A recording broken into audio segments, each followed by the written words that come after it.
Hi everyone, this is Kelly Beard of KarmicTools.com, and this is your weekly forecast for January 6th through the 12th, 2019. Happy New Year! How's everyone doing with the new moon solar eclipse that we are still navigating the energy of as we speak? It is a new reality that we seed at the Capricorn new moon, but you add an eclipse and it's a little bit bigger cycle is activated, not just annual, but now we're looking at the last 10 to 20 years and a new reality that we would like to see grow out of the path we've just walked. So, interesting times for Cancer, Capricorn, and Aries, Libra. Of course, this time of the year is lots of assessments anyway, and intentions, and starting new routines, and lots of people I know have moved and changed jobs and gotten divorces and just major life changes that all add up to brand new beginnings and a really clean slate. So I hope that you are opening to receive that. This is the week that kicks off our 2 months of all planets direct.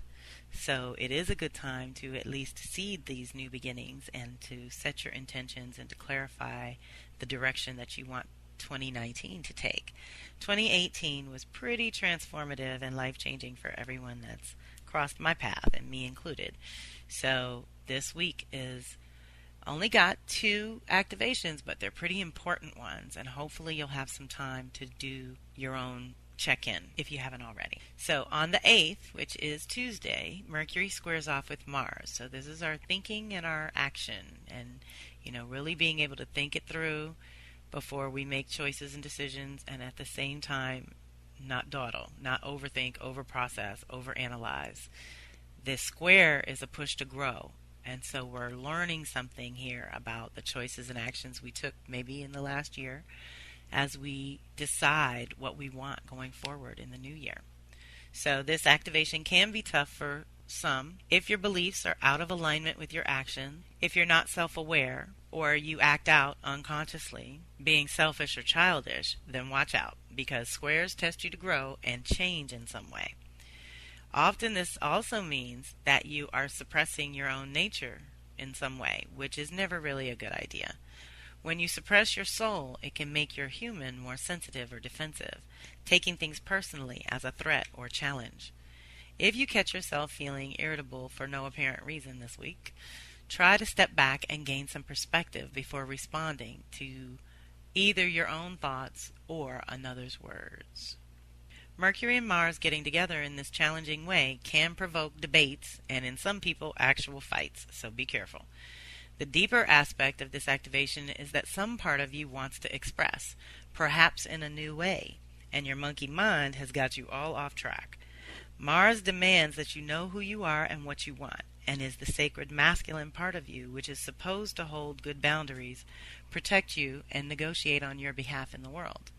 If you know something that you're not acting on, this can be frustrating. If you're acting in ways that are not allowing you to think things through, this too can cause accidents, problems, and delays. It is best to pull in until you are clear. And also keep in mind, you may not be out of alignment in the above ways, but those around you may be, and will likely have no context for what they're feeling, and therefore become indiscriminate with their own choices and actions. Self-preservation is not selfish, but essential at this time. And I would add, a great time to get a reading if you need some clarity and some support and some guidance, because I do know this means Mercury's in Capricorn trying to get us to think very practically, while Mars is in its home sign of Aries. It's all about you. It's all about you. I give you permission in this little zone, in this context, to be really clear and connected to who you are and what you want. And there is no time like the present to shed the non-essential, to let go of the past, to not look back, to not carry it forward with you any longer, and to really choose from this moment who you are and what you want. Not who you used to be or what you used to want or what you think you want in the future or who you might be in the future. Right now. Let's all get present. Because then on the 11th, we have this initiation that does happen every year around this time, Sun conjuncting Pluto, is a total purification of your individual self. Again, another light shining directly back at the individual. Sun is all about the individual. And Pluto is about utter transformation. Nothing is as it was, people. I promise you that. It is a new day. And 2018, by all accounts, was life-changing. And most of us cannot go backwards.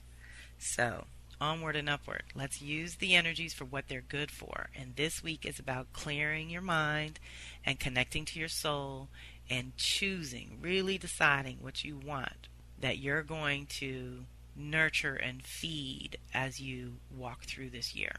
So on the 11th, 111, very powerful portal. Shanta and I have also talked about this. We've been sort of in a zone from 1111 to 111 that's pretty sacred and, again, transformative in many ways. And so this is just the perfect activation to come out on when we find out that circumstances don't make a man, they reveal him. So the Sun and Pluto are connecting, and you are often a different being once this energy passes and the two planets separate again. They meet once a year. At this time, it's in Capricorn, while Pluto spends 2008 to 2024. Then it's going to move on to Aquarius, and that's where those meetings will happen in the future, annually at Aquarius time. But either way, we get an annual connection between our individual and the depths of our soul to reboot, to initiate. A conjunction is amplified power and a new beginning and a pure initiation. So Pluto brings into the light aspects of ourselves which may have been buried, neglected, or ignored lately, or for some a very long time. Sometimes that is miraculous and life-saving, and other times this can be arduous and exhausting. But it is a completely natural process. With this energy, you can now more fully access your own source and transcend who you used to be. Remember, used to be's don't make no honey. We're going forward motion only this year. And begin to truly embody who you are becoming. I also call this the emergent self. Who you are becoming. Bringing things into the light comes in many forms as you question all that you thought you were or thought you knew about what you really want to express in this lifetime. You can use this as a rebirth of the light within you, or you can look at it as light being brought to your deepest, darkest places within to heal them with a pure, universal light. It is an initiation that often requires a release or sacrifice of some kind that ultimately allows you to grow and blossom in new, more authentic ways. As always, concentrated power, like Pluto, must be responsibly directed. So watch any projections or provoked power struggles and pick your battles. Everybody doesn't like the light in their dark places. It's time to question if the sacrifices you're making are truly worth it. Relationships often strain under this influence because it is such raw truth rising from the soul, but it also brings things to the surface that are better addressed sooner than later. Think the Tower card in the Tarot. It doesn't have to be destroyed necessarily, or maybe it does, as much as it needs to be transformed and find a new form. Remember, breakdowns always precede the breakthroughs. Like I said earlier, reach out if you're ready for your annual check-in with the cycles to see where you're at. Maybe do a tarot reading to gather support and direction and clarity for where you're at this initiation point. Such a potent time to commune with your soul and your ancestors and to get your directives for the year. And I am so happy to support you in that. Many of you already know about the Venus Circle. That's another way that we tap into the sacred feminine as we rebalance things within ourselves month by month by month. That's another way that I can support you if you like. Otherwise, reach out when you can. Many blessings. So thanks for listening. This is Kelly M. Beard of karmictools.wordpress.com, and I'm so grateful for your time, energy, and support. Please share this with those you think would resonate and reach out if and when you need to. Kelly at karmictools.com, or you can reach me through my contact page on the website. The goal of my weekly forecast is to alert you to the energies and activations that we're all experiencing and the possibilities for conscious co-creation as an individual. Awareness of the energies is the first key, but I invite you to take it to the next level by checking out my readings, telecircles, or subscriptions, which are all geared toward individual support that helps you understand your own unique blueprint. My specialty is cycles and patterns, and I love helping people figure out their own within the context of the social and collective rhythm. To some, working with their own cycles and patterns is a completely new and foreign concept, but there are many planetary cycles that coincide with natural life cycles that allow us to co-create in mystical as well as practical ways. I create custom tools that I have tried and tested myself for over 30 years, and I do the work alongside my circle every time. So I hope you will reach out if you feel called to dive deeper into your own soul's natural rhythm. Talk to you soon. Namaste.